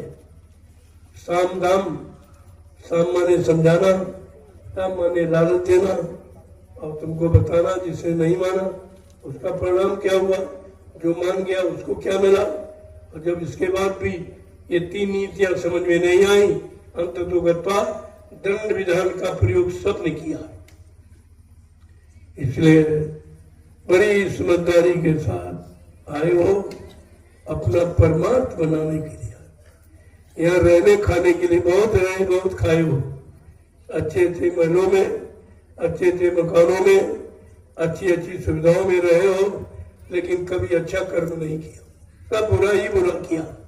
अब जरा इस तपोभूमि पर कुछ कष्ट उठाकर, कुछ तपस्या करके कुछ कमाई कर लो जो तुम्हारे साथ चले। जय गुरुदेव, जय गुरुदेव। वैसे मैं कल मिलूंगा आपसे। आज तो आप आए हो, थके बांधे हो, क्योंकि काफी समय लग जाएगा मिलने में, आपको भोजन में देरी हो जाएगी। लिहाजा कल मैं दिन में खुद आऊंगा और सबसे मिलूंगा, सबकी बातें सुनूंगा और उस समाधान निदान तो आपको आने पर ही हो जाएगा। हम कहे न कहे, आपने कह दिया, सुन लिया गया। अब उस पर मंथन किया जाता है कि भाई कैसे इसके परेशानी दूर की जाए, मुसीबत बीमारी कैसे दूर किया जाए। ऐसा नहीं कोई बहरे नहीं, सब सुनते हैं और सुनकर आपकी समस्याओं का समाधान भी ढूंढते निकालते हैं कि भाई किसे। तो एक ही समाधान निकला, अगर तुम सेवा में लग जाओ तो सारी पसीने परेशानी तुम्हारी खत्म हो जाएगी। सब परेशानी की एक ही दवा है, परमार्थी सेवा। दूसरा कोई इलाज है ही नहीं। इलाज करके आप थक गए हो, पैसा बर्बाद करके थक गए हो, कहीं कोई लाभ आपको नहीं मिला है, तो जरा 88,000 ऋषियों की तपोभूमि पर परमार्थी संधान सेवा करके वो सारा लाभ आप प्राप्त कर सकते हो। इसका बराबर ध्यान रखिए। इसलिए जो सेवा मिल जाए वो अवश्य करो। किसी से पूछो, जो बताएंगे वो, बस अपना चुपचाप उसी में जुट गए। कुछ इधर उधर झांकना ताकना देखना नहीं है। एक लक्ष्य, एक निशाना रखो, सेवा। जब आप भजन करते तो नींद आ जाती, माला छूट जाती, सभी का है हाल है। मैं सबका जानता हूँ। और जब सत्संग सुनते हो तभी आपको नींद आ जाती, लेकिन सेवा करोगे तो नींद नहीं आएगी। यहीं से अर्थ निकालो कि सेवा कितनी महान है।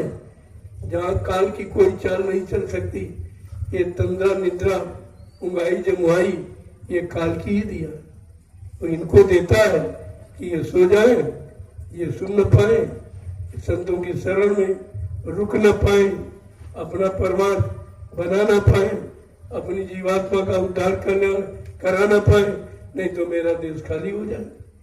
उसको चिंता है, इसलिए ये बाधाएं तुम्हारे साथ जोड़े हैं।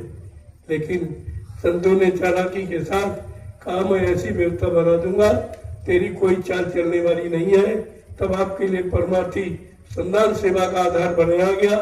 इसमें न नींद आएगी, न इधर उधर किसी चर्चा करोगे, न किसी से निंदा आलोचना बुराई करोगे, क्योंकि तुम्हारा निशाना है सेवा का। उसमें मैंने कुछ संख्या निर्धारित कर देता हूँ कभी कभी कि भाई 100 डलिया 150 डलिया दूरी के अनुसार। जब मैं बता दूंगा 100 डलिया तो अब का तुम्हारा मन उसमें लगा है कि कितनी डलिया हुई, कितनी बाकी रह गई। कोई बात करते गए भाई चुप रहो, हम डलिया भूल जा रहे हैं। तुम किसी को सुनोगे भी नहीं, किसी तरफ देखो भी नहीं, किसी की निंदा आलोचना बुराई छोड़ दो, किसी के बारे में तुम सुनना पसंद नहीं करोगे। तुम्हारा एक आधार है कि हमको 100 डलिया डालनी है। ये कितना बड़ा मन को केंद्रित करने की दवा देखी आप, जो किसी के पास नहीं थी।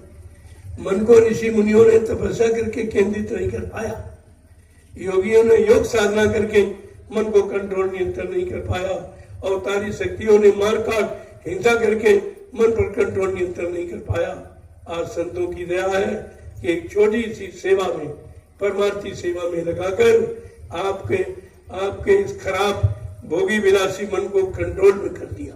कितना बड़ा काम है ये देखिए। इसलिए काम को देखो, इधर उधर मत देखो, निशाना पक्का रखो। इधर उधर देखोगे निशाना खाली जाएगा। एक टक, एक भरोसे, एक पल, एक आस विश्वास, इसके अलावा कुछ नहीं। आए हो तो 6 दिन परमार्थ में बिता दो।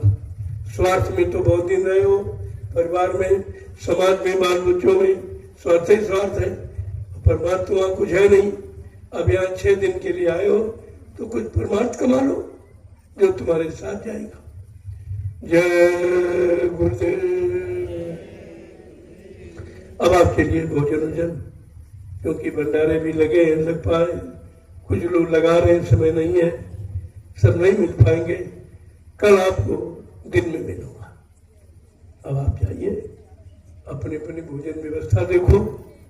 थके मादे आए वो रास्ता के तो नींद आ जाएगी।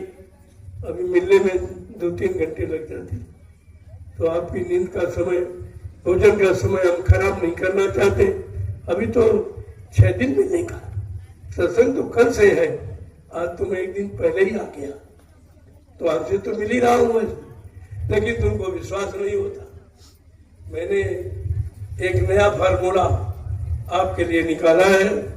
मैं तो प्रयोग तो 12 वर्ष से कर रहा हूँ। मैं जब मंच पर आता हूँ तो हाथ जोड़ के प्रणाम करता हूँ, जब जाता हूँ तब प्रणाम करता हूँ, दर्शन भी आपका करता हूँ तब भी हाथ जोड़ के प्रणाम करता हूँ। लेकिन आप अभी तक नहीं सीख पाए कि प्रणाम का परिणाम क्या है। प्रणाम का परिणाम आशीर्वाद है। अगर आशीर्वाद चाहिए तो दूर से ये हाथ जोड़ दिया, आपको समर्पित, ये भाव है। इसलिए प्रणाम का परिणाम आशीर्वाद होता। आपको आशीर्वाद चाहिए तो प्रणाम करो। ये छूने ऊने में कुछ नहीं रखा, ये जल शरीर है, इसको छूने से क्या लाभ मिलेगा। और तुम गंदे कर्म करके आते हो, यहाँ गंदगी चढ़ा के चले जाते। मेरी बीमारी का कारण तुम ही लोग हो। ऐसे ऐसे गंदे पाप कर्म करके आते हो और स्पर्श करके तो कुछ ना कुछ तो असर हो ही जाता है। ऐसा नहीं है। और साफ सुथरी चीज जल्दी खराब होती। सफेद चादर पर बहुत जल्दी दाग पड़ता, जो काला वाला उस पर दाग क्या पड़े। तो इसलिए अब ये काम आप बंद कर दीजिए। मैं आपको प्रणाम करता हूँ, आप भी प्रणाम करो। मैं तुम्हारे शरीर को, तुम्हारी जाति को, तुम्हारे रंग रूप को, तुम्हारे रुपए पैसे को पढ़ाई लिखाई को प्रणाम नहीं करता हूँ, मैं तुम्हारी जीवात्मा को प्रणाम करता हूँ, क्योंकि संत जीवात्मा के लिए आए हैं और वो जीवात्मा को ले जाना चाहते हैं, इसलिए प्रणाम करके उसको मनाते हैं। अरे भाई चलो बने घर चलो, बहुत दिन हो गए, अब निकलो यहाँ से, बने घर चलो। तुम प्रणाम का मतलब नहीं समझते, वही नोचा कसौटी नोचा, इससे क्या मिलेगा? नाराज और कर देते हो, बजाय लाभ पे नुकसान कर बैठते। तुम कितनी दूर चले जाओ, अगर तुम्हारा भाव जुड़ा हुआ है, जैसे ये तार जुड़ा सही, कितनी दूर साउंड बनाओ, आवाज यहां से चली जाएगी। अगर तार नहीं लगा तो भी नहीं, लगातार लगातार लगातार। अर्थ समझो पहले, अर्थ, इसका अर्थ क्या? अगर तुम्हारा संबंध है, तुम्हारा तार लग गया तो दूरी नजदीकी कुछ बहुत पास हो। अगर सेवा भाव है, सच्चाई भाव है, चरित्रता पवित्रता है, तो तुम बहुत नजदीक हो। शरीर से कितनी दूर हो, लेकिन अंतर से आप बिल्कुल नजदीक थे। ये बात हमेशा ध्यान में रखिए। यहाँ दूरी नजदीकी का कोई प्रश्न नहीं है, यहाँ भाव का प्रश्न। भाव में भक्ति है, भक्ति में शक्ति है, और शक्ति में मुक्ति है। अगर मुक्ति चाहते हो तो आप भाव भक्ति कीजिए। इतनी दूर से रहो, वहीं से प्रणाम करो, वहीं से साष्टांग दंडवत करो कि ये शरीर ने बहुत भोग किया, बड़े पाप किए, लिहाजा शरीर को आपके समर्पित करता हूँ। इसको किसी ऐसी सेवा में लगा दो जो शरीर पर पाप कर्मों का बोझा लगा है वो उतर जाए, तब आपके लिए परमार्थी संधान सेवा रखी गई। ऐसे नहीं रखी गई, और तुम कोई सेवा कर ही नहीं सकते। जय गुरुदेव। अब आप लोग चलिए, भंडारे की व्यवस्था देखो। अभी कुछ प्रेमियों ने भंडारे लगा दी, देखो बहुत जगह आती। अभी 13 बीघे पूरा खाली पड़ा, अभी वहां कोई भंडारा नहीं पहुंचा, पूरा खाली पड़ा। और वहां रहने की व्यवस्था बहुत, कम से कम 20-25 छप्पर रखे हुए, और वहां हैंडपंप लगा है और समर भी है, पूरी व्यवस्था है आपकी, वहां लगा लीजिए, वहां रहिए। और वहां दिशा मैदान के लिए बहुत भारी जंगल है, कोई दिक्कत नहीं। अभी वो तो खाली पड़ा हुआ, तो आप गए नहीं हो। मैंने यही आसपास आपको रुका लिया है कि व्यवस्था ज्यादा विस्तार करूंगा तो खर्चा ज्यादा बढ़ेगा। आपके लिए खर्चे का जो सेवा दोगे इसे खर्चे में चली जाएगी, फिर मैं अच्छे काम में कैसे लगाऊंगा आपकी सेवा? इसलिए कम खर्चे की व्यवस्था। सब आस पास रहो, मिलजुल के रहो। 6 दिन के लिए आए, कोई ज्यादा समय नहीं है, गुजारा करो, एक दूसरे के काम आ जाओ, एक दूसरे की सेवा कर लो। यही आपके पास मौका है। यही भी तुम वही खाना पीना झगड़ा, रहने का झगड़ा जो गांव घर में करते हो यही करते हो। तो आश्रम में आने का मतलब क्या? तो आश्रम में नहीं आया, अभी आप गरीब में, तभी आपको लाभ नहीं मिल रहा, तभी आप खाली बैठे हो कि ध्यान नहीं हो रहा, सुमरन नहीं बन रहा, भजन नहीं हो रहा। तो ये भजन क्यों नहीं बनता? क्योंकि आप में बनाने की अभी क्षमता नहीं है। तो क्षमता पैदा करो कि बनेगा। जब किसी का बनाओगे तब तुम्हारा बन जाएगा। किसी को सुख दोगे तो तुमको मालिक सुख देगा। ये क्यों नहीं सुनते? कर भला हो भला, कर बुरा हो बुरा, ये सिद्धांत है, इसको ध्यान में रखिए। तो जहां जगह मिल जाए वही, सब तो तपोभूमि है, सब तपोभूमि है, छोटी मोटा क्षेत्र नहीं है। 88,000 ऋषि मुनि, कितनी बड़ी संख्या। तो क्या कोई 2-4 किलोमीटर में इतने लोग रहे होंगे? ये पूरा नैमिष क्षेत्र ये ऋषि मुनियों का। और आपको उस भूमि का लाभ देने लेने के लिए आपको बुलाया गया कि आप ले लीजिए। तो कहीं जगह मिल जाए बस फौरन वही अपना डेरा लगाया। मैंने कितने वर्षों से बराबर मैं कह रहा हूँ कि 4 मीटर मोम जामा उड़ने का, 4 मीटर बिछाने का हमेशा अपने झोले में रखो। इतना छोटा सा था, कई जगह मिली अपना तान लिया, बिछा लिया, बैठ गए। भजन करने में ठीक, भीड़ भाड़ में भजन भी नहीं होता, अपना अलग लगाया, ताना पर भजन बैठ गए, ध्यान पर बैठ गए, सुमरन बैठ गए। 10-5 लोग मिलकर सत्संग की चर्चा करो। यहाँ तो चर्चा तुम सत्संग, तुम तो इधर उधर की चर्चा करते हो। जहाँ कथा होती हटकी, न रुचि लागे नर की, या तो सोवे या बातें करे इधर उधर की। तुम्हारा तो वो हाल है, जब बैठते हो तुम्हारी चर्चा, गुरु चर्चा, सत्संग चर्चा कभी नहीं करते, इधर उधर की बातें, इनकी बुराई उनकी बुराई।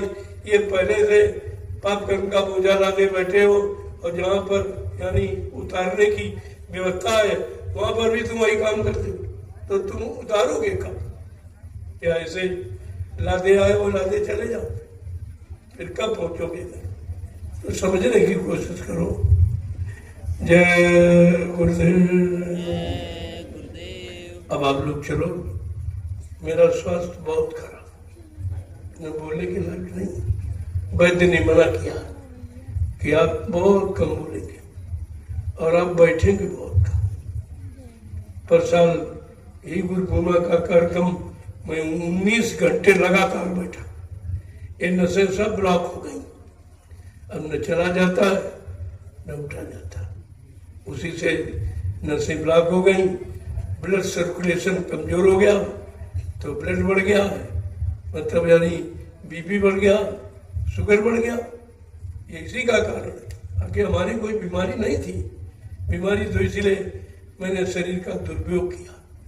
इतना समय 19 घंटे, अगर आपको यहाँ सत्संग में 1 घंटे बैठे तो कितनी बार बदलते बैठे, मैं 19 घंटे लगातार एक ही आसन पर बैठा, ये सब जाम हो गया पूरा शरीर। अब ये काम करने से इनकार कर रहा, मैं जबरदस्ती आपकी सेवा कर रहा हूँ, क्योंकि मैंने कार्यक्रम का आह्वान किया हूँ, गुरु पूजा पावन पर आपको बुलाया हूँ, तो उतनी सेवा ले लो जिससे ये शरीर तुम्हारा काम हमेशा करता है। ज्यादा करोगे तो काम करना बंद कर देगा। इसलिए थोड़ा दवा का समय हो गया, इसलिए मैं आपसे क्षमा चाहूंगा कि कल मैं दिन में शाम का दवा का समय होता, इसलिए शाम को नहीं दिन में, और शाम को बनी भोजन व्यवस्था बनाओ। मैंने 6 जिलों को ये आदेश नहीं, उन पर दया की है कि अभी तुम लोग अपनी व्यवस्था में आओ, यहाँ पर भोजन बनाओ, अपना खाओ, और प्रेमी आ जाए उनको खिलाओ। तुमने भंडारे में भोजन किया है, अपने भंडारों में आज तक तुमने भोजन किसी को कराया नहीं है, ये अपराध है आपका। और ये दूर दराज से बेचारे आते, उनके लिए व्यवस्था है, भंडारे बन गए। लेकिन जो 6 जिलों के लोग हैं, सीतापुर है, लखीमपुर है, बरेली है, पीलीभीत है, शाहजहांपुर, हरदोई, इन 6 जिलों को आदेश कि अपनी व्यवस्था से आओ, अपना तानों अलग भजन के लिए, अपना भोजन अलग। जब तुम अपने हाथ से बनाओगे, उस भोजन का भजन पर बहुत अच्छा असर पड़ेगा। भंडारों में पता नहीं किस भाव से किसने अन्न दिया है, किस भाव से वो बना रहा है, कैसी गंदगी में, कैसे विचारों में तैयार कर रहा है। लिहाजा आपके भजन बनने का प्रश्न ही नहीं। तब मैंने कहा कि भोजन की व्यवस्था अपनी खुद अपने बर्तन में खाओ। ये प्लास्टिक वाले बर्तन, ये तमाम तरह की लाइलाज बीमारी पैदा करने वाले हैं, इनको बंद कर दीजिए। अपना थाली लोटा गिलास अपने साथ रखो। और मैंने कहा ये खुरपी एक औजार भी है, अगर फल खाना हुआ फल काट लिया, सब्जी बनाना हुआ सब्जी छील ली, 4 गड्ढे खोदे, 4 डंडे गाड़े, अपना मोजावत तान के घर बना लिया। ये कितना बढ़िया। और जिस दिन दिशा मैदान गए, गड्ढा खोद दिया। ये सब आपकी सुविधा के लिए, आपको स्वयं स्वावलंबी बनाने के लिए मैंने ये व्यवस्था आपकी बनाई थी। लेकिन कुछ दिन चले आप भूल गए हो। जब भूल जाओगे तो भ्रमित हो जाओगे, भटक जाओगे, अटक जाओगे, फिर आपका कोई काम होगा नहीं। इस बात को बराबर ध्यान में रखिए। मैं कितने वर्षों से बराबर आपसे कह रहा हूँ कि 4 मीटर मोमजामा ओढ़ने का, 4 मीटर बिछाने का अपने झोले में रखो। थोड़ी सी पन्नी जरा सी होगी, और अपना थाली लोटा गिलास रखो, शुद्ध पात्र में, और शुद्ध भोजन, और जैसा भोजन वैसे भजन। भजन पर बहुत असर पड़ता। अपनी व्यवस्था में रहिए आप। पहले मथुरा जाते थे तो कोई भंडारे थे वहाँ, सब अपने लखों चूल्हे वहाँ जलते थे। इतना अच्छा लगता था। 10-10, 15-15 लोग जिले के मिलकर अपना भोजन बनाया और बैठ कर अपना खाया। कोई और आ गया 2-4 आदमी, उनको भी आपने भोजन करा दिया। ये तुमने कभी नहीं किया। जब लोग भोजन किसी को नहीं खिलाते तो एक नियम ऋषि मुनियों महात्माओं ने बनाया था कि एक रोटी गाय की निकाल दो, गाय की एक रोटी निकाल दो, पहली रोटी, यानी पहले किसी को खिला के तब खाओ, ये उसकी नीति थी। और एक कुत्ता पाला, उसको आपने खिला दिया तब खाया भोजन। तो कहने का मतलब किसी को खिला के तब खाओ, उस भोजन का प्रभाव अलग होता है। जब आप अपना भोजन बनाओगे, खुद खाओगे और कोई आ गया उसको भी शामिल कर दिया, तो ये गृहस्थी का धर्म है। जिस दिन तुम्हारे भंडारे, तुम्हारी रसोई से एक खुराक अगर नहीं जा रही तो समझ लो तुम्हारे अन्न में कोई दोष। क्यों नहीं कोई आया, क्यों खाने के लिए नहीं आया, ये सब व्यवस्था आपने खराब कर दी। इसीलिए आप खराब हो गए। तुम्हारा मन खराब, तुम्हारा तन खराब, तुम्हारी इंद्रियां खराब, तुम्हारी बुद्धि खराब, सब खराब हो गया। अब बात आप मानते नहीं। कब से मैं कह रहा हूं, आप भूल जाते हो। इसलिए सफाई का विशेष ध्यान रखें। खुरपी फावड़ा ले लो और दूर चले जाओ। जो गड्ढे खुदे और दूर चले जाओ, आपकी जमीन बहुत है, दूर चले जाइए। तो उससे क्या होगा, एक पैदल पर्यटन, कम से कम 1000 कदम रोज अगर चलोगे तो शरीर में कोई बीमारी नहीं आएगी। जैसे गठिया, ये दर्द है पैरों का, गांठों का, ये चला जाएगा। जितना चलोगे उतना ये पुर्जे ढीले होंगे। जो चर्बी जल्दी जम गई है वो धीरे धीरे पिघलेगी, आपका दर्द खत्म हो जाएगा। मैंने ये सब इसीलिए श्रमदान सेवा रखी है। डॉक्टर कहता सुबह टाला करो, और तुम तो जब श्रमदान सेवा करते हो तुम 10 किलोमीटर चल जाते हो रोज। तब ये बीमारी लोगों की चली गई, दर्द चले गए सब पे। बहुत से लाइलाज बीमारियां आपकी इसी सेवा से चली गई। तो यहाँ कई व्यवस्थाएं आपके लिए और निःशुल्क है। कोई सेवा नहीं, कोई पैसा नहीं खर्च करना, कुछ भी नहीं। आपकी परेशानी दूर हो जाए, इससे बड़ा लाभ और आप क्या लेना चाहते। लेकिन जब मानोगे नहीं, करोगे नहीं, तो अभी तो समय और खराब आएगा। अभी कहा जा रहा है इतना खराब समय आएगा, मुश्किल से रोटी का टुकड़ा पाएंगे। इतना अन्न और दवाओं की कमी पड़ेगी, पेड़ों की पत्ती तुम्हें ढूंढने न मिलेगी। ऐसा होगा तेरे कर्मों का नजारा। और सुनते तो जाओ संदेशा हमारा। ये कितने पहले से आपको जानकारी थी, लेकिन कुछ नहीं, सुना भूल गए, सुना भूल गए, सुना भूल गए, तभी आप परेशान हो। जय गुरुदेव। अब आप चलिए भंडारों की तरफ। देखो कुछ थोड़ा बहुत, तो ऐसे पहले आप जब सब लोग मथुरा जाते थे तो अपना नाश्ता अपने साथ, कोई चना है, कोई सत्तू है, कोई बाटी बना के रख लेते थे। और बाटी 8 दिन खराब नहीं होती। आपको कोई जरूरत नहीं, भूख लगी निकाला, बना खा लिया और खा के थोड़ा आराम किया, भजन पर बैठ गए। नहीं तो 10-5 लोग मिलकर सत्संग की चर्चा करने लगे। लेकिन जब से ये बाजार बना दी गई, ये भंडारे खोल दिए गए, आप एकदम आलसी हो गए। मैंने तो इसलिए भंडारे खोले थे कि चलो रोटी वाला समय बचेगा तो आप भजन करोगे, लेकिन अगर भजन तो तुम कुछ नहीं करते, सोते रहते हो। तो मुझको मजबूरन व्यवस्था बदलनी पड़ी कि अपनी उसी पुरानी व्यवस्था में आ जाओ, तो कम से कम भोजन का कर्जा तो नहीं चढ़ेगा तुम्हारे पर। और पता नहीं कौन कैसे बना रहा। भंडारों में भोजन बनता है, तमाम महिलाएं मासिक धर्म में होती, उसी में घुल जाती हैं, कभी नहाती नहीं है, कभी कुछ है, कभी कुछ। ये सब असर तुम्हारे भोजन पर है, फिर तुम्हारे भजन पर पड़ता है। लिहाजा अपनी व्यवस्था में देखो, जब लाखों चूल्हे जलेंगे, पत्रकार मीडिया हैरत पे हो जाएगी, सारा विश्व तुम्हारे इस आदर्श को देखेगा। अब ये क्यों नहीं समझे। जय गुरुदेव। देखो ये सत्संग स्थल है, रात में आप लेट सकते हो, लेकिन आवास नहीं बनाओगे, कोई दुकान नहीं इसमें रखना। सत्संग स्थल की मर्यादा है। और वैसे आगे आने वाले भविष्य में ये संस्कृत महाविद्यालय का प्रांगण मैदान है। तो पहले से हमने इसको खाली करने की कह दिया, नहीं खाली रखो, खाली रखो।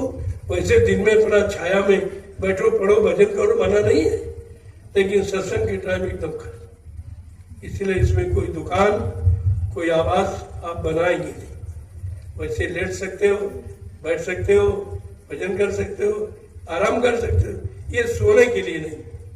अब रात में मान लीजिए कहीं आपने नहीं बना पाया तो ठीक है, लेकिन समय पर जैसे घंटा संग बजे, सुबह 4 बजे फट से जाग जाओ, फिर इस मैदान में सोने की इजाजत नहीं। आप भजन के लिए आपको जगाया जा रहा हो, और इस मैदान में कोई सो रहा हो तो दूसरे दिन आपको इस मैदान में टिकने नहीं दिया जाए। ये सोने के लिए नहीं है, ये भजन के लिए है, सत्संग के लिए है, भक्ति के लिए है। इसीलिए मैदान को खाली रखा गया। जय गुरुदेव। और ये आपका जो आश्रम का ये जहाँ पूजा स्थल बनेगा, वो पूजा का स्थल, वहाँ कोई भोजन कोई टुकड़ा फोकड़ा, कोई कागज पत्थर आप फैलाएंगे नहीं। पूजा स्थल की मर्यादा वो भी गुरु पूजा। गुरु पूजा में सबकी पूजा, गुरु समान कोई देव न दूजा, ऐसी पूजा है। इसको बहुत पाक साफ रखना। इसलिए हमने कहा भाई 6 तारीख तक आप रह सकते हो। जैसे सत्संग प्रारंभ होगा इस मैदान को आप खाली कर दीजिए, क्योंकि भीड़ भारी है, उसमें भी बैठ जाएंगे, इसमें बैठ जाएंगे। ऐसे धीरे धीरे देखो, ये बंदा जो बिगाड़ा गया है, इस बंदे को छोड़कर उस तरफ अपनी जमीन पड़ी हुई, कितने भंडारे लग जाएंगे, आप क्यों नहीं लगा दीजिए? तुम आगे घेरते हो, पीछे छोड़ देते, उल्टा काम करते। पीछे से घेर के आओ और आगे छोड़ के रखो, तो खाना खिलाने में या भीड़ ज्यादा हो गई तो बैठ कर लोग सत्संग भी सुन लेंगे, लेकिन कोई अच्छा काम तो तुम्हारे दिमाग में आता ही नहीं। व्यवस्था खराब करने के सिवा बनाने का प्रयास नहीं। अब 2-4 लोग बेचारे कहाँ तो तुम्हें समझाएंगे? उन्होंने तुम्हारे व्यवस्था बनाई है, ऐसा नहीं है। सब व्यवस्थाएं बनी हुई है, उसी के अनुसार। बाजार के लिए मैं अपनी जगह मैंने कह रखा कि हमारी जगह वहाँ लगाइए आप, ताकि कोई उंगली न उठाए कि बाबा जी के सत्संग में आए हो, हमारी जमीन में तुम दुकान लगाते हो। मैं ये सुनना नहीं चाहती, इसलिए मैंने बाजार व्यवस्था अलग उसी में रखा। ये सड़कों किनारे नहीं, कल से पुलिस प्रशासन आ जाएगा, उठा के फेंक देगा तुम्हारा सामान, फिर आप कहोगे अरे बाबा जी तो हमारा सामान फेंकवा दिए। मैं तो पहले से कह रहा हूँ, सड़क इतनी सक्रिय है, अगर 2 बसें एक इधर उधर से आ गई तो निकलना बड़ी मुश्किल से निकल पाए। आपने वो दुकान लगा रखा, कम से कम व्यवस्था हमने दे रखी है, अपनी जगह छोड़ रखी है। कोई बुआई जुताई नहीं की, केवल बाजार के लिए, आप उसका प्रयोग करिए। और भंडारों के लिए भी तमाम व्यवस्था बनी है। अब इतनी जमीन आपके पास है तो किसी की जमीन में जाने की जरूरत नहीं। कोई स्वेच्छा से अगर प्रेमी दे रहा, चलो उसको भी लाभ मिल जाए, उसको भी इसका लाभ मिलेगा कि तुम्हारी जमीन में बैठकर लोग भजन करेंगे। ये नहीं तुमको ध्यान है, तुम्हारी जमीन को पवित्र बनाएंगे और भोजन भंडारा तैयार करेंगे, अपना खाएंगे, आने वाले तमाम लोगों को भोजन कराएंगे, तुम्हारी जमीन तो पवित्र हो जाएगी। ये भी तुम्हारे दिमाग में नहीं है, अरे कोई जमीन उठा के ले जाएगा, 4-5 दिन की बात है। लेकिन नहीं, श्रद्धा है ही नहीं। जब श्रद्धा है नहीं तो सेवा नहीं है, जब सेवा नहीं है तो बुद्धि नहीं है, जब बुद्धि अच्छी नहीं तो कर्म अच्छे नहीं, तो कर्म अच्छा नहीं तो फल अच्छा नहीं मिलेगा। जिन प्रेमियों ने अपनी जगह दी है, कितने भाग्यशाली हैं कि घर बैठे अपना काम बना रहे। वो जानते हैं कि 4-5 दिन रहेंगे, कम से कम 4-5 दिन ही हमारी जमीन पर परमात्मा का भजन तो करेंगे, सेवा तो करेंगे, भोजन भंडारा चलाएंगे, तमाम लाखों लोगों को भोजन कराएंगे, तो हमको भी उसका लाभ मिल जाएगा।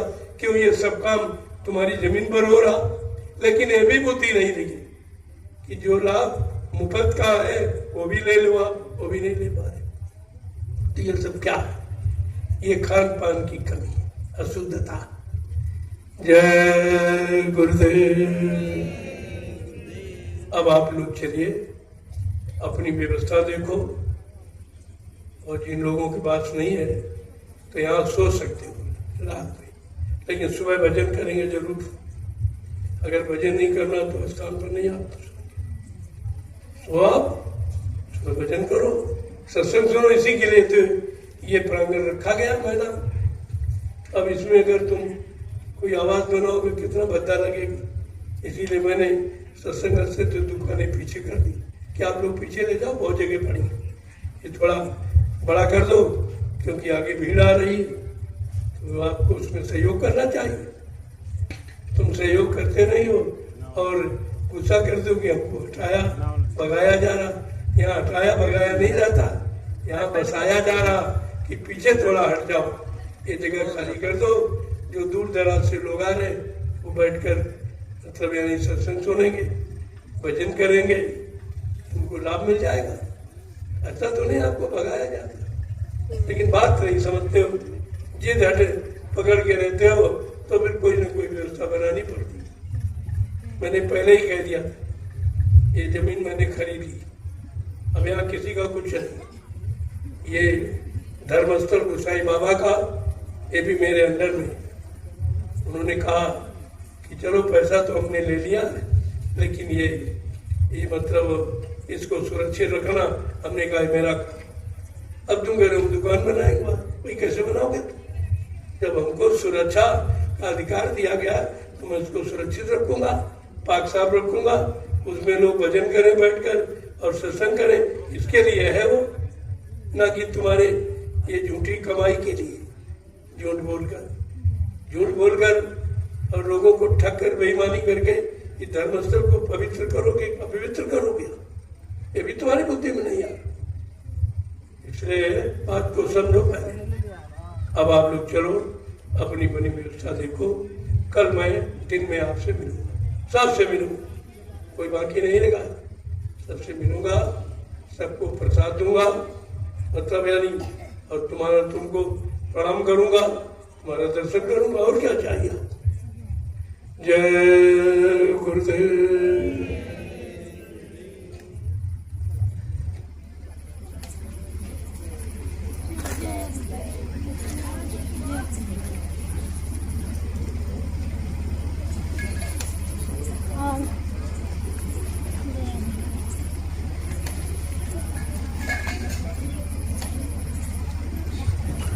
देखो ये धार्मिक राष्ट्रीय लक्ष्य, इस पर चढ़ना मर्यादा के खिलाफ।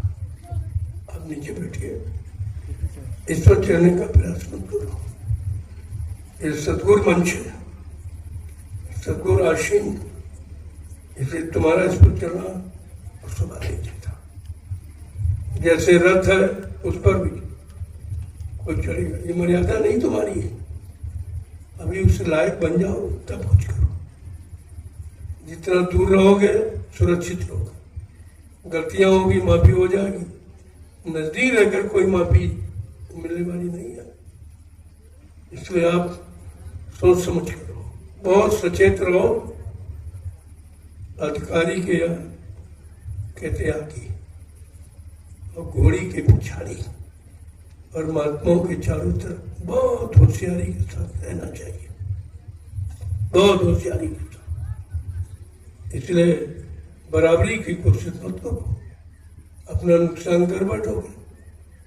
ये मर्यादित मंच है जहां सारे विश्व को संदेश दिया जा रहा, इससे पवित्र कोई स्थान नहीं। मैं भी आता हूं प्रणाम करके ही चढ़ता हूं, ऐसे नहीं प्रणाम करके चढ़ता हूं। आपने आदेश दिया है संदेश प्रसारण का, लेकिन मंच आपका है, मैं आपके आदेश के लिए इसका प्रयोग कर रहा हूं, इसलिए आप क्षमा करना। मैं प्रणाम करके और आपको भी प्रणाम करता हूं। पहले इस बात को देखिए मैं क्या करता हूं और तुम सब भूल जाते हो, मनमानी करने लगते हो, ये सब गलत। मैं बहुत दिनों से देख रहा लेकिन कह नहीं रहा था, शायद तुमको आ जाए, ध्यान आ जाए, बुद्धि आ जाए, समझ आ जाए कि किसी चीज का अनुसरण बहुत सोच समझ के करो। उस लायक हो तब तो ठीक है, जब किसी के लायक नहीं है तो आप इसका प्रयोग नहीं कर सकते। ये संदेश प्रसारण मंच है, सारे विश्व को संदेश दिया जा रहा है। इतना पाक साफ स्थान कोई नहीं है और सदगुरु दाता दयालु का मंच है। मैं भी प्रणाम करके ही चढ़ता हूँ कि आपके संदेश का प्रसारण कर रहा हूँ, आपके आदेश का पालन करने जा रहा हूँ। आप मेरा प्रणाम स्वीकार करें और आप हमको बल बुद्धि प्रदान करें। पहले समझो बात को। जय गुरुदेव।